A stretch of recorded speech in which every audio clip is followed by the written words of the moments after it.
जय सतगुरु पान महाराज जी, कबीर साहब जी। आज दिन दशहरा चल रहा है। माँ दुर्गा, माँ काली, राम सबका पूजा शुरू हो गया है, चल रहा है।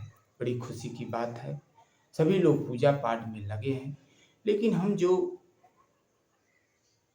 राम और रावण की जो पुतला जलाया जाता है और राम को जय जयकार किया जाता है, इस पर हम प्रकाश डालेंगे। आज दिन माँ दुर्गा की पूजा हो रहा है। माँ दुर्गा ने किसको मारा? राक्षस को मारा। माँ काली ने किसको मारा? राक्षस को मारा। भगवान राम आए तो किसको मारा? रावण को मारा। कृष्ण भगवान ने आया तो क्यों मारा? इस पर हम लोग विचार करें। वास्तविकता में राम कौन है और रावण कौन है? आज दिन माँ दुर्गा जिस समय राक्षस को मारी, वो जितने राक्षस कौन थे? मनुष्य थे। जितने माँ दुर्गा, माँ काली ने मारी राक्षस, वो कौन थे? मनुष्य थे। राम आए रावण को मारे, किसने थे? वो मनुष्य थे। कृष्ण भगवान आए ने संघर्ष कर दिया, वो थे? मनुष्य थे। ये राक्षस कहीं दूसरा नहीं होता है। राक्षस जो है यही मनुष्य ही राक्षस है और मनुष्य ही राम के समान है, क्योंकि जोइनी में सबसे श्रेष्ठ जोइनी मनुष्य है।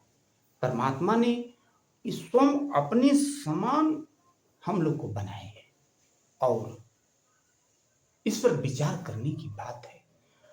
हमारे साहब एक सुंदर शब्द लिखे हैं, जीवों हने हिंसा करी, प्रकट पाप सिर होई।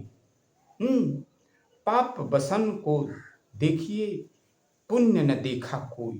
जो जीवों को मारता, हिंसा करता है, प्रत्यक्ष अपने सिर पर पाप लाता है, वो जो हिंसकारी पापी है, कोई पुण्य आत्मा नहीं है। आज दिन जितने जीवों को मार करके खाने वाले मनुष्य हैं, वही राक्षस हैं। उस समय जिस समय माँ दुर्गा और माँ काली ने रूप धारण करी, तो हम लोग जैसे सब जीवों को मारने, काटने, खाने और पेड़ पौधों को उजाड़ने में लगे थे। जिस समय राम ने रावण को मारा, जिस तरह से बुराई बढ़ गई थी, क्या बुराई बढ़ी थी? हम हिंदू, मुसलमान, सिख, ईसाई जात पात में बट करके अपने में कटा मरा, किसी को कोई नहीं मदद करने वाला था। यही रावण है। इस तरह का जो हमारे विचार हैं, वही रावण है। उसको राम आए, नष्ट कर दिए। कृष्ण भगवान आए, क्या हुआ? लाज द्रौपदी को, योद्धा बैठे थे, कहां हम अपने धर्म को उल्लंघन करके उस कार्य को करेंगे? कोई हमारे हमको लाख क्रिया धराया होगा, लाख हमको कोई भी बैंड लगा दिया गया हो, अगर माँ को हमारे कोई आंख उठाएगा तो उस आंख को निकाल लेने का हमारा कर्तव्य है। उस तरह से द्रौपदी, माता द्रौपदी को चीर खिंचा जा रहा, योद्धा बैठे थे, कोई नहीं वहां, 1 इंच जमीन नहीं, 5 गांव मांगे नहीं दिए। क्या हुआ? उस नगरी को मिटा दिया गया। वो रावण है। और वो जो रावण जिसको कहा गया है, रावण के नगरी में सारे लोग शराब पीने वाले, मांस खाने वाले, ऐसे कि विभीषण भाई की पत्नी को रावण ने उसको भी जबरदस्ती रख लिया। जब इस तरह का रावण कहाँ है? हम लोग के अंदर है। राम को कहाँ हम लोग जोड़ने जाते हैं? नहीं, हम लोग का कर्तव्य है, जो सबसे श्रेष्ठ मानुष है, परमात्मा ईश्वर ने हम लोग के अपने जैसे बनाया है और बना करके ये जितने आकाश, सूर्य, चंद्रमा, पृथ्वी, तारे, जीव जंतु के रक्षक हैं और रक्षक करने वाले हैं। और जब हम लोग रक्षक बनेंगे तो राम है। हम किसी तरह का मां धरती का पर अत्याचार नहीं होने देंगे। हमारा ये राम का कर्तव्य है। और राक्षस और रावण का कर्तव्य वो है जो हमारे अंदर जितनी बुराइयां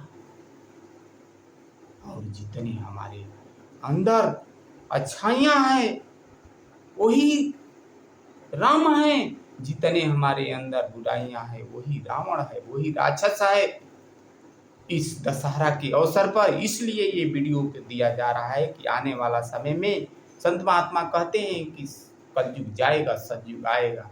अगर जाएगा तो जैसे कोरोना आया था ऐसे भयंकर बीमारियों से और अपने परमात्मा से दुआ मांग करके और जीव जंतु और मनुष्य का रक्षा कर सकते हैं। इसलिए इस दशहरा में जितने हमारे खान पान बुराइयां हैं उसको जला दे। हमारे अंदर जितना जात पात का भावना है वो जला करके राख कर दे। जितने हमारे लोगों, पेड़ पौधे, जीव जंतु को नष्ट करने की हमने अंदर बुराई भरी है, इस दशहरा में इसको निकाल करके फेंक दें। इस सबसे शुभ अवसर है। और इस वीडियो को आप लोग हाथ जोड़ करके विनती करते हैं कि इस वीडियो को इतना शेयर का आप लोग करें कि सारे दशहरा में इस तरह का बुराई को निकाल करके फेंक करके आने वाला समय में हम लोग राम के समान, ईसा मसीह के समान, अल्लाह के समान बन करके अपने पूरे गांव और देश, पूरे विश्व को रक्षा करें। क्योंकि वो हमें परमात्मा का वास है। हम अपने कर्म से सबको रक्षा कर सकते हैं। अपने मानव जैनी भी धर्म कर सकते हैं। इसी के साथ अपनी वाणी को विराम देता हूँ। जय सतगुरु।